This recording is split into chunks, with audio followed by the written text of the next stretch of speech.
আসসালামু আলাইকুম এভরিওয়ান, কেমন আছেন আপনারা সবাই? আশা করি সবাই ভালো আছেন। তো আলহামদুলিল্লাহ, এখন আমি একটু সুস্থ। এতদিন অনেক বেশি অসুস্থ ছিলাম, তো যে কারণে কোনো ভিডিও ছাড়তে পারিনি, আর কোনো কিছুই আর কি মানে ফোনটাও আমি হাতে নিতে পারিনি, এত বেশি অসুস্থ ছিলাম। আমার ডেঙ্গু হয়েছিল। তো এই পরিস্থিতিতে দেখা গেছে যাদের হয়েছে ডেঙ্গু তারা অবশ্যই জানবেন কেমন লাগে। তো অবশেষে হচ্ছে আমি আর ব্লগার শারমিন আপুর বিয়েতে যেতে পারিনি, কারণ আমাকে দাওয়াত দেওয়া হয়েছিল তাদের বিয়েতে, কিন্তু আমি যেতে পারিনি। আমার কাছে খুবই বেশি খারাপ লাগছে।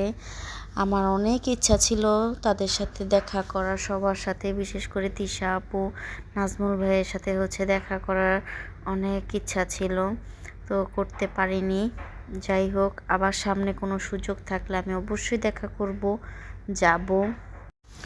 তো ভালোই ছিলাম। শরীরটা একদম হঠাৎ করেই জ্বরটা চলে আসছে। আমার এরকম তো জ্বর কখনোই হয় না, এই ফার্স্ট টাইম এই টাইপের জ্বর হলো। আর এটা ছিল আমার কিছুদিন আগের ব্লগ। তো ওইটার মধ্যে আমি ভয়েসটা দিয়ে দিয়েছি। তো এটা এটা জ্বর হওয়ার 2 দিন আগে। তো খালামণিদের বাসায় গিয়েছিলাম, আমাদের দাওয়াত ছিল। তো ওখানে খাওয়া দাওয়ার পরে বাচ্চারা ছাদে যাওয়ার জন্য অনেক বেশি ডিস্টার্ব করতেছিল। ওরা ছাদটাকে যে কী মনে করে জানি না, খেলার মাঠের মতোই মনে করে।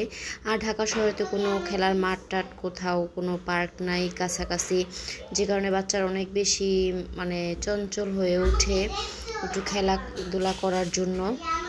তো খাওয়া দাওয়ার পর ওদেরকে নিয়ে একটু ছাদে গিয়েছিলাম। খালামণিদের ছাদটা অনেক বেশি সুন্দর লাগছে, ভালোই লাগছে। উপর থেকে অনেক ভালো লাগে আকাশের ভিউ বা মানে বিল্ডিংয়ের ভিউগুলো। আর এখানে খালামণি কী আয়োজন করেছে আপনারা তো দেখতেই পেলেন। রোস্ট, মুরগি, সবজি, মুরগি না, হ্যাঁ যেটা বলবো ডিম কোরমা, ওইটাই ডিম কোরমা, মুরগির রোস্ট, গরু, সবজি, ভাত, মাছও ছিল। আর এখান থেকে আমি আমাদের বাসাটা দেখতেছিলাম জুম করে। তো দেখা গেছে এক বাসা থেকে নিজেদের বাসাটা দেখতে অনেক বেশি ভালো লাগে, তাই না? তো আমিও আর কি জুম করে একটু দেখতেছিলাম। আবার ওই ছাদে কিছুক্ষণ পর আমার ভাইয়া উঠেছিল। তো আমি আবার বাচ্চাদেরকে নিয়ে কাছে কাছে রেখেছি। ভাইয়া যদি দেখে বাচ্চারা ছোটাছুটি করতেছে, দেখা গেছে আরও টেনশন ফিল করবে দূর থেকে। এই তো অনেক ভালো লাগে দূর থেকে বিল্ডিংগুলো, এক এক কালারের থাকে, কালারফুল। তো যাই হোক, আমার এই ভিডিওটা যদি আপনাদের কাছে ভালো লাগে অবশ্যই একটা লাইক দিয়ে যাবেন আমার ভিডিওটাতে। আর চ্যানেলটা সাবস্ক্রাইব করবেন, আর বেশি বেশি করে চ্যানেলটা শেয়ার করে দিবেন।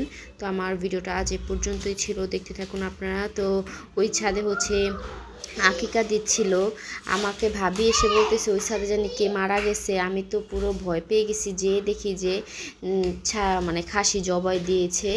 এটা নিয়ে অনেক হাসাহাসি করতেছিলাম। ভাবি তুমি কি দেখলা আর কি বললা? তো ভাবি বললো আমার কাছে তো এরকমই মনে হইলো। তো যাই হোক, সবাই ভালো থাকবেন, সুস্থ থাকবেন, আমাদের জন্য দোয়া করবেন। আজ এ পর্যন্তই, আল্লাহ হাফেজ। ওর হাত তুমি দূরে যাও, ইব্রাহিম দূরে যাও। শুনেন ভাবি।